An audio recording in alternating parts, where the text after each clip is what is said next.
God is revealed when we love one another. We are the body of Christ. Al mundo a cumplir la misión de la iglesia. Somos el cuerpo de Cristo. Bringing the light of God's mercy. Muy buenas tardes, queridos radioescuchas. Los saludo una vez más el Padre Eleodoro Locatero. Tengo mucho gusto de estar con ustedes compartiendo los temas que nos interesan sobre la Sagrada Liturgia. Les saludo calurosamente a aquellos que nos sintonizan por medio de la radio de Virgen de Guadalupe, radio, el 1380. También aquellas personas que se comunican con nosotros a través de los medios de comunicación social, como es el Internet, o aquellos que estén comunicándose con nosotros a través de la página de Facebook de Virgen de Guadalupe Radio. También se comunican con nosotros un grupo de personas a través de Zoom. También les doy la más calurosa bienvenida a nuestra programación. Pues bien, ahora quisiera, antes de embarcarnos en el tema de hoy, quiero preguntar a aquellos que se comunican directamente con nosotros a través del Zoom, especialmente a Teresa. En ocasiones pasadas yo les había preguntado que me sugirieran algunos de los temas de los cuales ustedes quisieran escuchar sobre la liturgia. Pues bien, me pidieron que hablara sobre la reliquia, ya hablamos sobre ese tema. También me pidieron sobre la devoción a María en la liturgia, y eso hablamos la semana pasada. También me pidieron que hablara sobre la Eucaristía. La Eucaristía es un tema muy general, del cual ya en varias ocasiones he hablado de diferentes temas sobre la Eucaristía. Y también en la carta apostólica del Papa del Papa Francisco I, Desiderio Desideravi, es prácticamente un tratado básicamente no solo sobre la liturgia, sino también se enfoca en la Eucaristía. Entonces, aquí mi pregunta para ustedes: ¿qué tema en particular o qué cuestión sobre la Eucaristía ustedes quieren en la que yo me enfoque? Entonces la pregunta ahora va para ustedes. Si quieren que hable sobre la Eucaristía, ¿qué parte o en qué área de la Eucaristía quieren que me enfoque? Si estás con nosotros ahí, Teresa. Sí, Padre, aquí estoy. Pues ¿qué parte sería? Para mí, yo quisiera saber al momento de la consagración, de la transubstanciación. Sí. ¿Y qué es lo que quisiera saber en particular acerca de la transubstanciación? Pues, ¿cuál es la oración que dice el sacerdote y todo lo que dice desde que se lava las manos, qué oración dice? Y me gustaría saber qué está pasando, la oración que dice el sacerdote muy despacito, solo para él, y me gustaría conocer esa. Bueno, entonces básicamente, si entiendo bien esta sugerencia, es hablar sobre la oración eucarística, que es la gran oración, o sea, la oración por excelencia, cuando celebramos la misa, especialmente cuando entramos ya específicamente a la liturgia de la Eucaristía, ya que ustedes saben que la misa se divide en dos liturgias: la liturgia de la palabra, que es la proclamación de la palabra de Dios, culminando con el Evangelio, y aterrizando en esta liturgia con la homilía la oración de los fieles, el credo y la oración de los fieles, sobre todo la oración de los fieles, el credo, si es alguna solemnidad o celebración dominical. Y luego ya después de concluir la liturgia de la palabra, pues nos preparamos a través de lo que llamamos comúnmente el ofertorio. En ese momento simplemente se está uno preparando para iniciar la liturgia de la Eucaristía. Entonces, bien, la liturgia de la Eucaristía es un poquito más extensa y un poquito más complicada que la liturgia de la palabra, ya que la liturgia de la palabra consta simplemente si es misa dominical o misa de solemnidad, de una primera lectura del Antiguo Testamento, una respuesta a la palabra de Dios con el Salmo responsorial, la segunda lectura del Nuevo Testamento y luego su culmen con la proclamación del Evangelio, las palabras directas de nuestro Salvador Jesucristo. Y básicamente eso es la liturgia de la palabra. Pero la liturgia de la Eucaristía consta de varios ritos, si podemos llamarle así. Primero sería el de la oración eucarística. La oración eucarística que va desde el prefacio hasta la doxología de por Cristo, con Él y en Él. Todo eso constituye la oración eucarística. De ahí pues sigue el rito de la comunión, que también se subdivide en ciertos ritos. El rito de la paz, el rito de la fracción del pan y el rito de comulgar, la comunión. Pero entonces todos esos pequeños ritos van dentro de del rito que se le llama simplemente el rito de la comunión, que empieza con el Padre Nuestro y se concluye con la oración después de la comunión. ¿Sí? Entonces, pero ustedes me dicen que me enfoque, por lo menos por hacer pero para eso también no solamente le pediría a Teresa, sino también a aquellas otras personas que estén escuchándonos, ya sea que nos manden un texto por medio del Facebook o por medio o también que nos hablen de viva voz aquí en el Zoom, nos digan cuál es su interés, cuál es lo que más les gustaría hablar en particular sobre la Eucaristía. Sí, padre, también aquí Betty Cancino escribe, dice, para mí la manera de recibir el cuerpo del Señor, muchas veces he visto que lo mastican muy fuerte y si se recibe con la mano como se debe hacer, aunque yo creo que no deberíamos tocarlo, sino recibirlo en la boca. Y también Leti dice los sacrilegios que se... Permíteme, déjame, vamos a tomar una pregunta a la vez para poder contestar o reaccionar y luego la siguiente, ¿te parece? Sí, padre, perdón. Entonces, dime una vez más la primera. La que me acabas de decir. Y dice Betty Cancino, para mí la manera de recibir el cuerpo de Cristo, del Señor, muchas veces he visto que lo mastican muy fuerte y si se recibe con la mano como se debe hacer, aunque yo creo que no deberíamos tocarlo, sino recibirlo en la boca. Bueno, en primer lugar, nosotros al recibir el cuerpo de Cristo, que es pan convertido en el cuerpo de Cristo,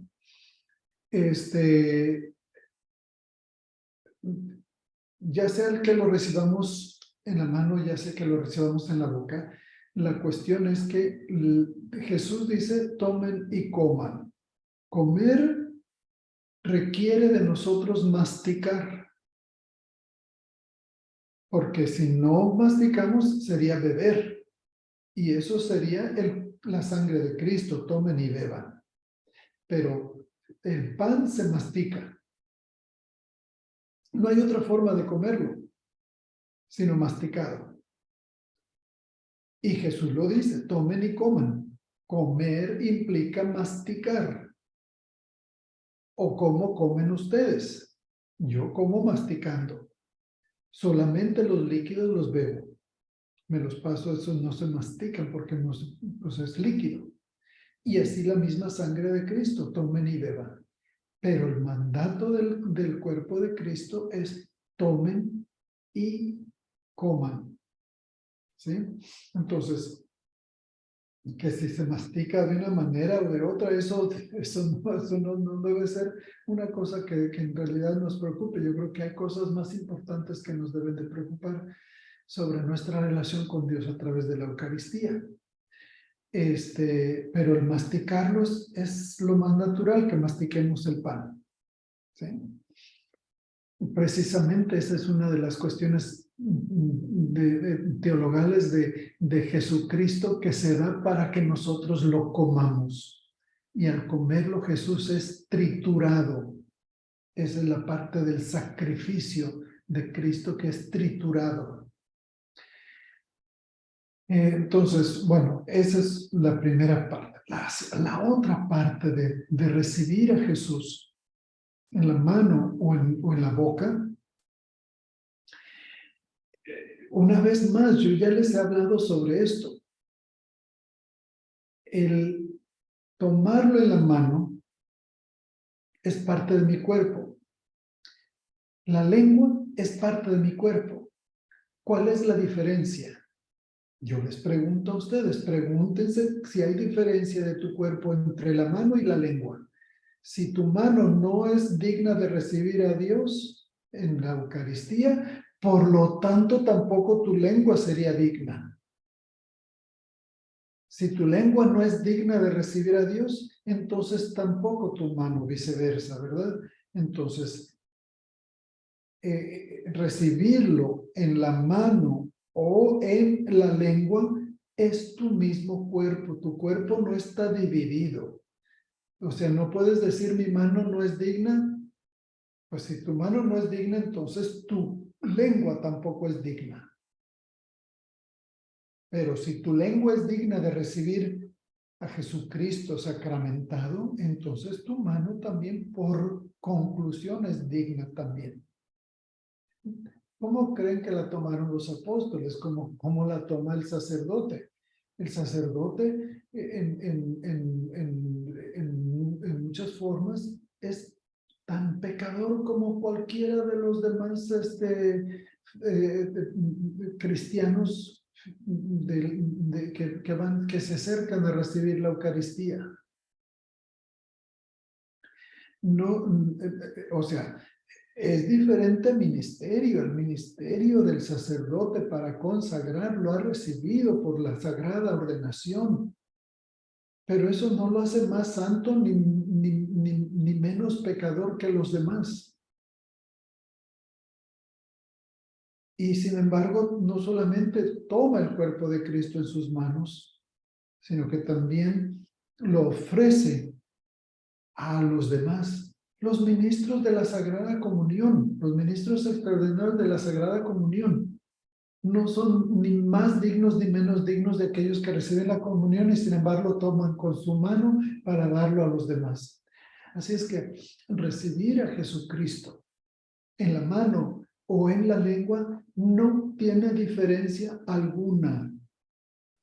Ustedes díganme, ¿cuál es la diferencia? Padre, yo creo que la diferencia es cuando se recibe en la mano, entonces allí pueden quedar partículas pequeñas que sin saber allí quedan y se tiran y en la lengua no. Si se caen, allí caen en la lengua. Mira, si hay partícula que sea visible, el que toma la comunión debe de asegurarse de consumirla. De otra manera, cualquier partícula pequeña, esa puede quedar en cualquier otra forma, aún en el mismo momento de tomar el cuerpo de Cristo para dárselo a la persona, en la lengua o en la boca, alguna partícula puede volar con el viento. O sea, vamos a dejar que Cristo se cuide a sí mismo. No sin ser irreverentes nosotros. Eso no nos llama para una irreverencia ni para que andar desparramando el cuerpo de Cristo por todas partes, pero no podemos controlar completamente, 100%, que alguna partícula quede por ahí dispersada. Eso se lo dejamos al poder de Jesucristo. Si Él nos confió la Eucaristía, Él, su cuerpo y su sangre, se lo confió a la iglesia, es porque sabía que hay todo tipo de limitaciones físicas que no podemos nosotros como seres humanos controlar. Al 100% no las podemos controlar. Así es que recibir en la lengua o en la mano, hay peligro de que partículas queden dispersadas. No te garantiza el recibir en la boca, en la lengua, que no vuele alguna partícula por ahí. O díganme ustedes si se puede controlar eso. Pues no, padre, y yo creo que es muy importante en la forma como lo recibimos, ya sea en la mano, en la boca, que sea con esa reverencia y conciencia. Claro, eso no le quita, no debe quitarle el valor a la Eucaristía, que es el cuerpo real de Cristo, y la sangre, el vino, que es la sangre real de nuestro Señor Jesucristo, y que por lo tanto pide de nosotros esa gran reverencia. Esa gran reverencia que no está divorciada con la reverencia que le debemos a las personas que también han recibido el cuerpo y la sangre de Cristo, o las demás personas que son la imagen y semejanza de Dios. A veces nos podemos, fíjense una de las cosas, ¿recuerdan ustedes si van a misa diaria, el evangelio de hoy, de que Jesucristo ve a una persona que tiene su mano paralizada, o sea, su mano prácticamente paralítica? Y que entonces él se pone a pensar, simplemente se pone a pensar, este pobre hombre, ¿cómo va a sobrevivir sin el uso de una mano? El trabajo físico, sobre todo en el tiempo de Jesús. Ahora pues tenemos muchas personas que trabajan de una manera profesional, pero el trabajo en el tiempo de Jesús era 100% físico, con la excepción de algunos que podrían estar haciendo administración, pero eso era muy exclusivo. Pero la demás gente, la gente común, era el trabajo físico. Entonces, sin una mano, él no podía sobrevivir o tener un trabajo que le diera esa seguridad a él y a su familia. Entonces, para Jesús es un caso de vida o muerte. Entonces, pero el que los fariseos se concentraran de una manera muy cerrada solamente en la ley, los hacía volverse ciegos a las necesidades de los demás. Ahora Jesús, con una interpretación más amplia, con una visión más abierta hacia la ley, lo hace sensible y lo hace percibir las necesidades de otros. Y por lo tanto dice, no tiene que ver aquí nada con que no respete yo el sábado, pero aquí esta persona necesita mi ayuda y la voy a ayudar aunque sea sábado. Otra vez, Jesús no por ninguna forma le está dando menos reverencia al sábado, ¿sí? Menos reverencia al sábado, no, porque él tiene esa forma de ver un poco más amplia y dice, primero están las necesidades de los demás. La ley solamente nos sirve como un andador para que nosotros podamos tener un acercamiento más pleno a Dios y a los demás, la comunión con Dios y con los demás, ¿sí? Y entonces, si nosotros nos volvemos muy obtusos y muy obsesionados con la cuestión de que si se vuela un pedacito de la Eucaristía, si tiene más peligro el que lo reciba en la mano o el que lo reciba en la boca, ¿ustedes creen que los obispos, si no hubieran pensado en eso, los mismos obispos hubieran decretado que existe la libertad del feligrés de recibir en la mano o recibir en la lengua? Si ellos no hubieran pensado, o si ellos hubieran pensado que existe el peligro de que una partícula se quede en la mano, ¿ustedes creen que ellos hubieran decretado que es permisible, que es legal ante los ojos de la iglesia recibir en la mano? Ellos hubieran dicho, no, no se puede recibir en la mano. O sea, no creamos nosotros que somos más sabios que el magisterio de la iglesia, ¿eh? No nos volvamos tan obtusos que nos obsesionemos tanto en eso y nos haga ciegos a otras cosas más importantes. Una cosa muy importante es saber que nosotros, al recibir la Eucaristía, nos convertimos en Eucaristía. Jesucristo, al ser Eucaristía, es porque está dispuesto a darse, a que lo trituren para hacer alimento. Nosotros, al recibir la Eucaristía, estamos dispuestos a sacrificarnos por los demás, a hacernos Eucaristía para entregarnos para el bien de los demás. Eso es lo más importante en la Eucaristía, ¿sí? De que Jesús, que se hace una conmigo cuando yo lo recibo, yo me convierto como Jesús en alguien que se da hacia los demás. No se nos olvide que si nos obsesionamos con las cosas, con los pequeñitos detalles, nos va a volver ciegos a los detalles más grandes y más importantes. Esa es mi reacción, no sé ustedes qué piensen. Gracias, Padre. También es la obediencia, ¿no? Cuando se dijo que teníamos que recibirlo con la mano, teníamos que recibirlo con la mano por obediencia. Había algunas personas que no querían recibirlo porque pensaban que estaban ofendiendo a Dios con la mano, pero lo que usted dijo es bien importante. Si nos sentimos pecadores con la mano, pues entonces también con la lengua, con todo el ser. Todo el ser sería pecador. No podemos dividirnos nosotros y decir mis manos son pecadoras, pero mi lengua no. ¿Cómo?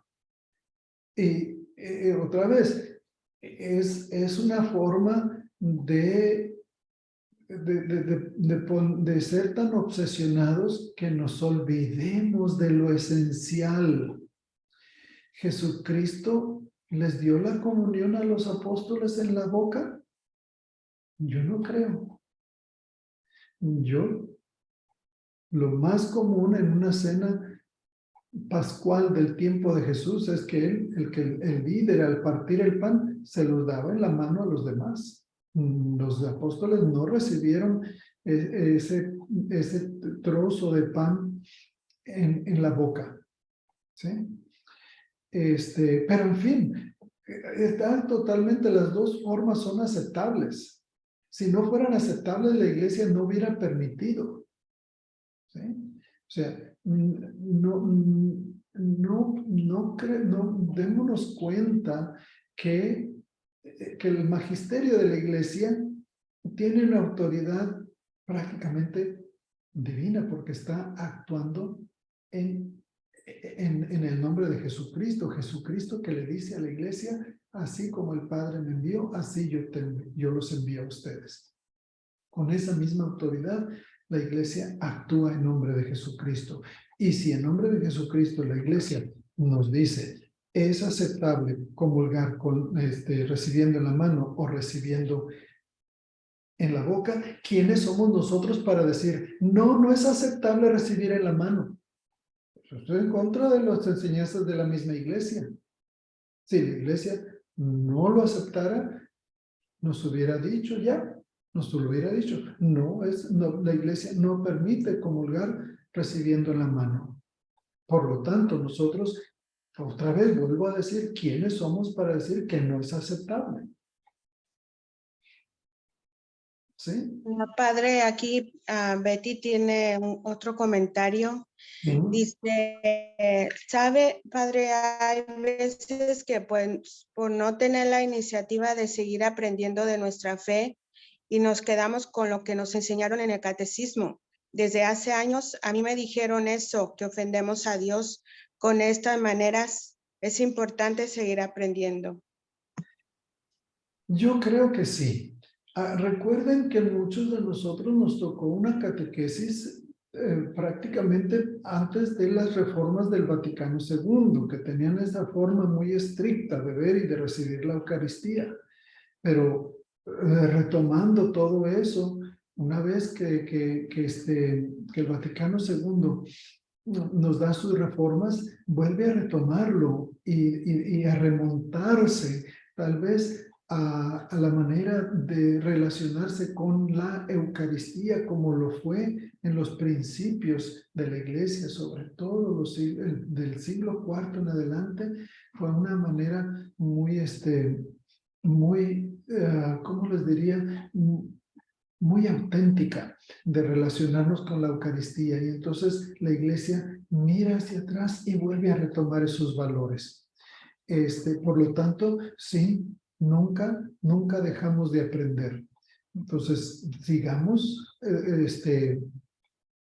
no nos quedemos con aquello que a lo mejor las señoras que nos hayan dado catecismo cuando éramos niños lo hicieron con una muy buena intención, pero muchas veces los catequistas no tienen la preparación teológica, tienen una preparación básica de catequesis, pero no son personas expertas.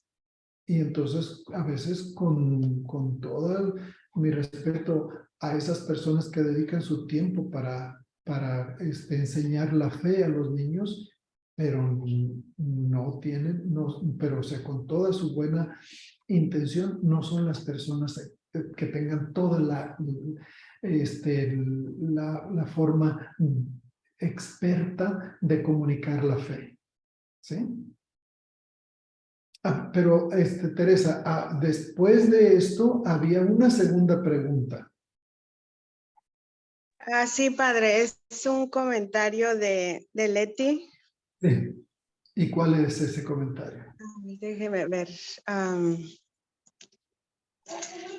Dice, los sacrilegios que se cometen con la Eucaristía o milagros eucarísticos, dice que si nos puede compartir estos temas. ¿Sacrilegios o qué otra cosa, perdón? Sacrilegios que se cometen con la Eucaristía o milagros eucarísticos. Bueno, miren, el sacrilegio prácticamente sería tomar la Eucaristía sin creer que es el cuerpo de Cristo, que es el cuerpo real de Cristo.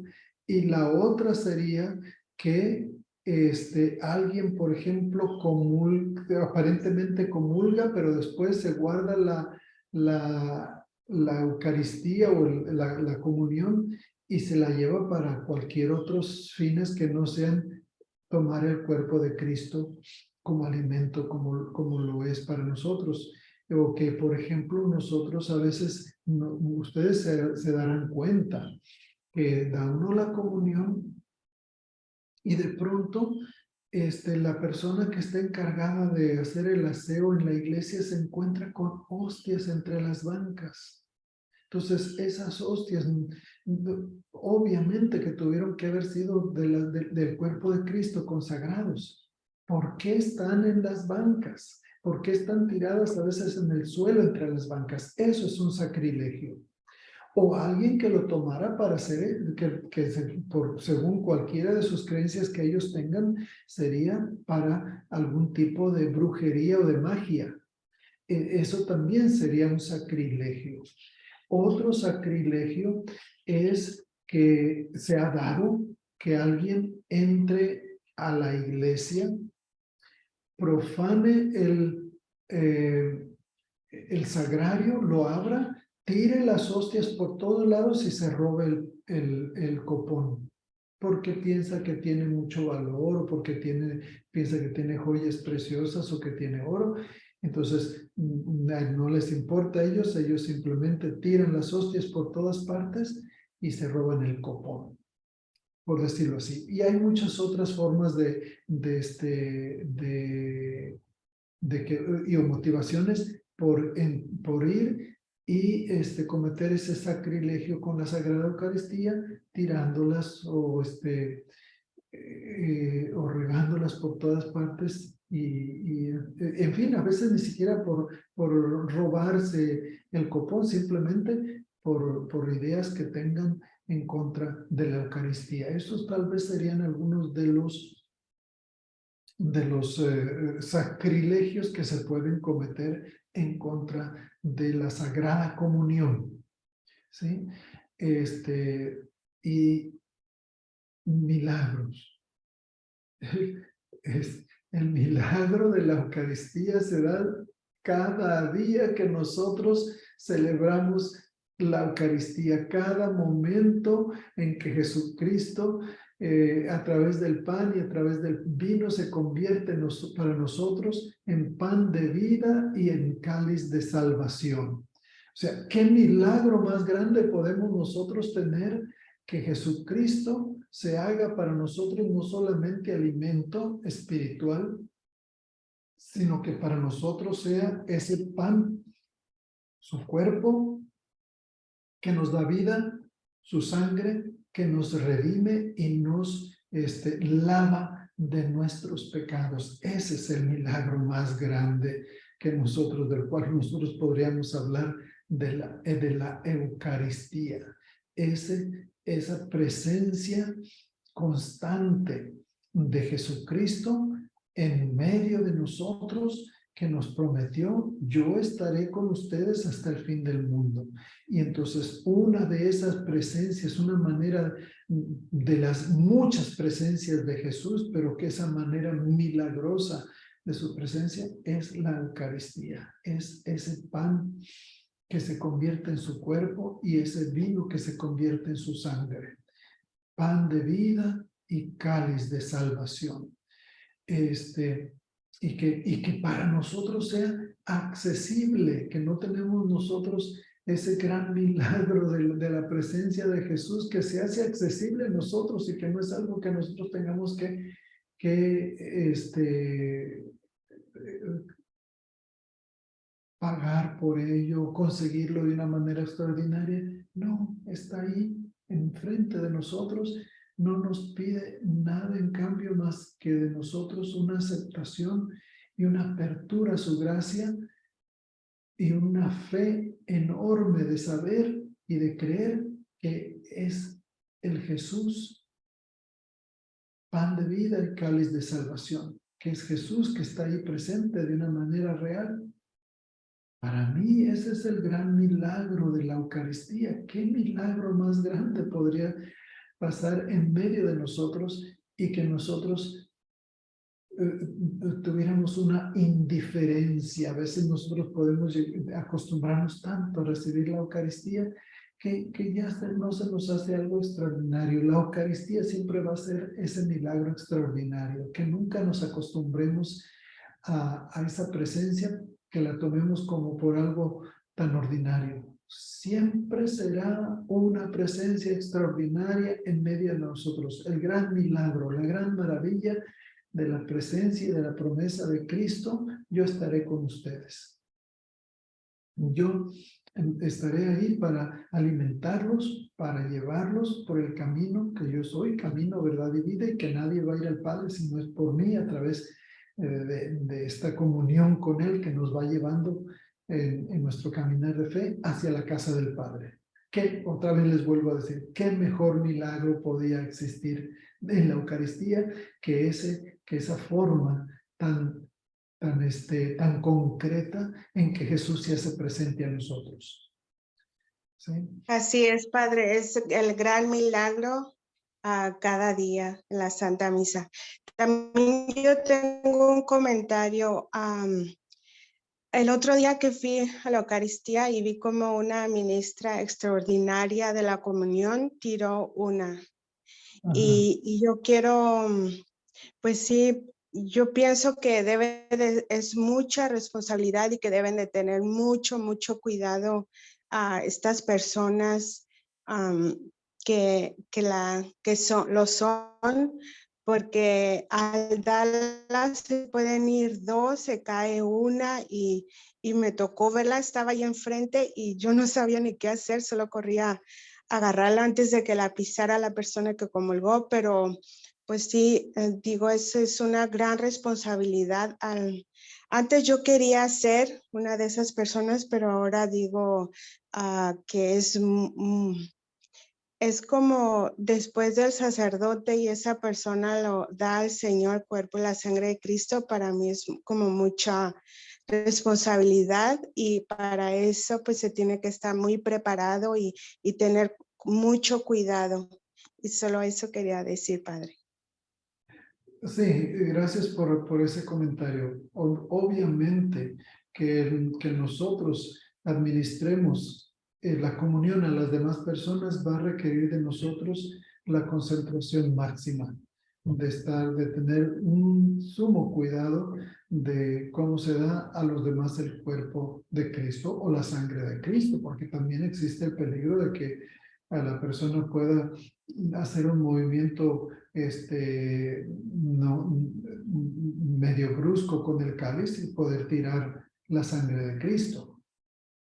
Entonces, en los dos es una manera de estar siempre conscientes de la gran importancia de administrar bien el cuerpo o la sangre de Cristo. Obviamente que en todos casos se dan accidentes. Los accidentes pues, son muy humanos. Jesucristo sabía que estaba confiando la Eucaristía y su presencia a través de la Eucaristía, de su cuerpo y de su sangre, a personas humanas y que accidentes se pueden dar. O sea, a mí nunca se me ha caído la hostia, pero sí se ha caído la hostia cuando se las doy a una persona, ya sea en la lengua o ya sea en la boca o la mano. A veces la persona se puede descuidar y se le cayó. Bueno, pues no pasa nada, simplemente se recoge la Eucaristía, si es el cuerpo de Cristo, se consume, y si hubiera peligro de que hubiera algunas partículas, pues recoger esas partículas, limpiar con un purificador y se acabó. O sea, como les digo, los accidentes pasan, pero que no sea por descuido, que no sea por irreverencia, que no sea por que yo no me estoy concentrando en mi ministerio, en lo que hago, que lo haga bien y que le sirva al Señor con todo mi ser y no estar distraídos. O sea, eso es lo normal de servir en cualquier ministerio, que vamos a servir con todo nuestro ser, con todo, o sea, que vamos a poner en nosotros todo. Y Teresa, eso va a pedir de todos los ministerios, esa misma dedicación y esa misma cuidado. O sea, con ese cuidado, los mismos lectores cuando leen mal, cuando dicen una palabra por otra. Entonces, no es aceptable. Tienen que prepararse bien para proclamar bien la palabra de Dios y no decir una cosa que no está ahí. O pronunciar mal una palabra, o que nos falte poner un no y que la cuestión era negativa y la decimos afirmativa porque me comí un no. O que no haga, o que si hay un signo de interrogación y que no haga yo la proclamación en forma de pregunta, etcétera. O sea, es en todos los ministerios, no solamente en la Eucaristía. Tenemos que tener mucho cuidado de proclamar bien la palabra de Dios, porque se me ha sido confiada. Y a lo Padre, que sí, perdón. En ese caso, que se cae la comunión, tienen que limpiar con el purificador, cubrirlo donde cayó, aunque se haya recogido. Yo tengo entendido que eso es lo que se debe de hacer y lo que yo vi fue nada más la señora lo levantó, lo consumió y siguió dándola. No. Mira, para el cuerpo de Cristo no necesitamos poner un purificador. Puede que si hubiera necesidad de que hubiera partículas, pues limpiar con el purificador. En la que sí nos indica que debemos poner un purificador es cuando se haya derramado la sangre de Cristo. ¿Por qué? Porque entonces ahí se queda para que nadie vaya a pisarlo y después de la celebración se pueda lavar bien, purificar ahí lo que haya quedado de restos de la sangre de Cristo. Simplemente es por eso, porque para que ahí nadie vaya, o sea, es como un indicador el purificador donde se haya derramado parte de la sangre de Cristo, ponerse ahí y después poder limpiar bien la sangre de Cristo. Con el cuerpo de Cristo, pues es menos, no se derrama ni se penetra, ya sea la alfombra o ya sea cualquier otro tipo de piso. El cuerpo de Cristo no pasa eso como con la sangre. Entonces se toma, se consume y si hubiera peligro de que quedara, nada más se limpia y punto. Otra vez, vuelvo a repetir, con la sangre de Cristo es diferente y hay que marcarlo ahí para que nadie vaya a pisar. Y después, entonces, bien y cuidadosamente se va a limpiar esa sangre de Cristo derramada. No sé si eso queda claro. Sí, gracias, Padre. También Leti tiene una pregunta. A ver, dígame. Buenas tardes, Padre. ¿Sabes? Como usted tiene tanto amor a la Eucaristía, cuida mucho la Eucaristía, le quisiera pedir un consejo.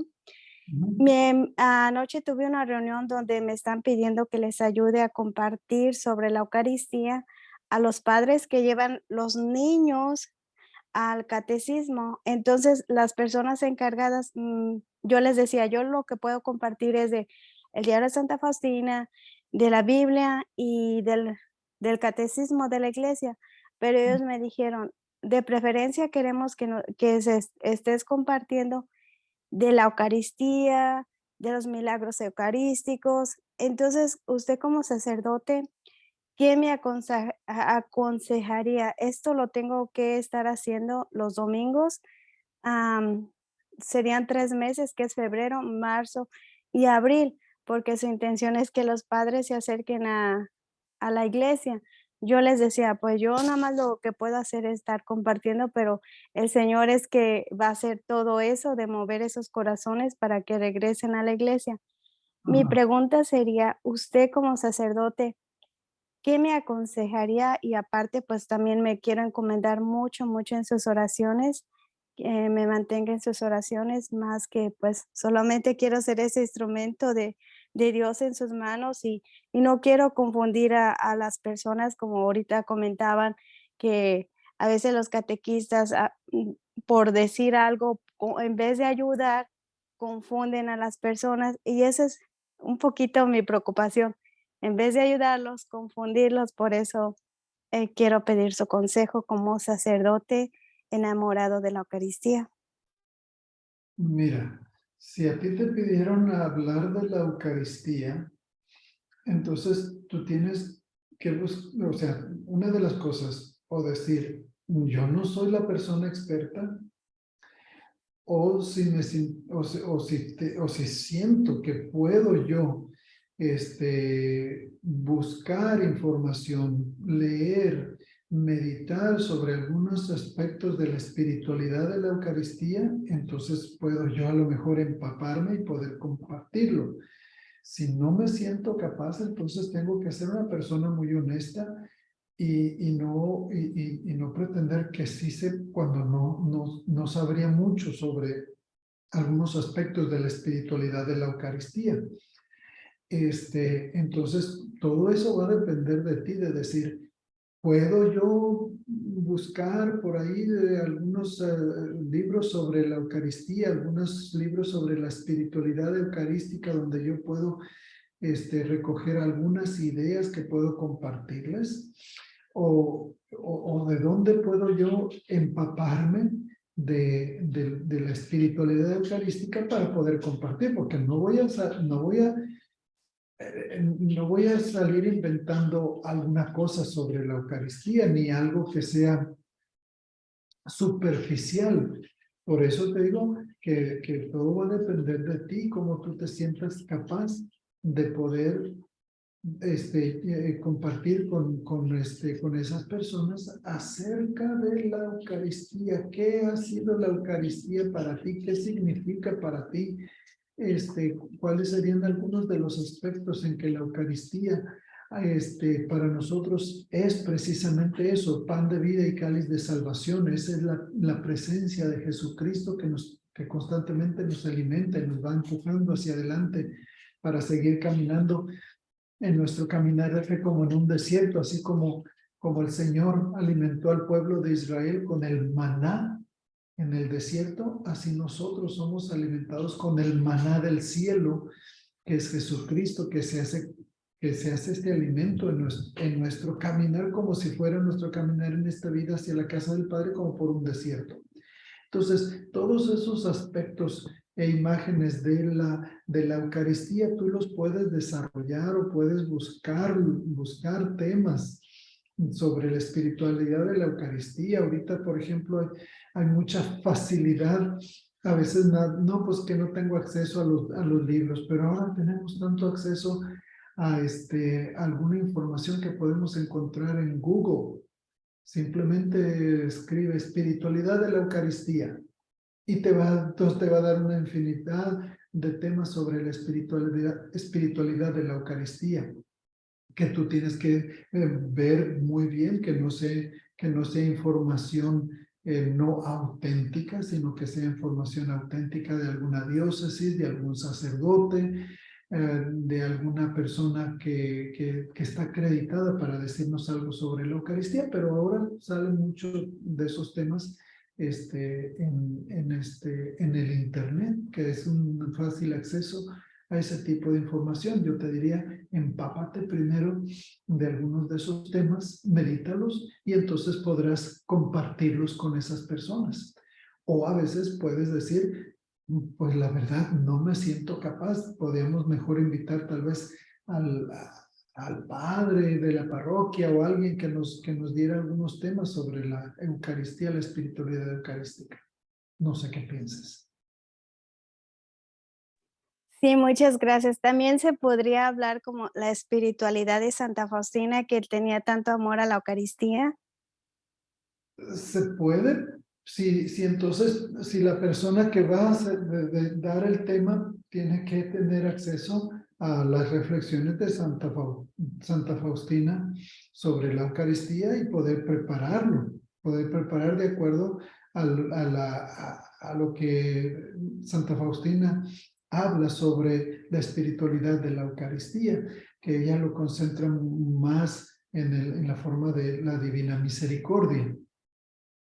Pero otra vez, desde cualquier perspectiva que tú tomes para hablar sobre la Eucaristía, infórmate. Si es de Santa Faustina, lee los tratados de Eucaristía de Santa Faustina. Porque de otra manera, ¿cómo vas a decir sobre la espiritualidad de la Eucaristía de acuerdo a Santa Faustina si no leo sus reflexiones sobre la Eucaristía? ¿Sí?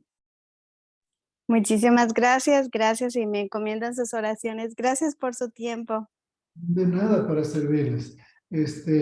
A ver, y hay ya casi se nos está terminando el tiempo, así es que yo les pido si hay por ahí alguna otra inquietud o algún otro comentario, preguntas, Sí, padre. aprovechen. Sí, voy a aprovechar. Aquí hay unos comentarios de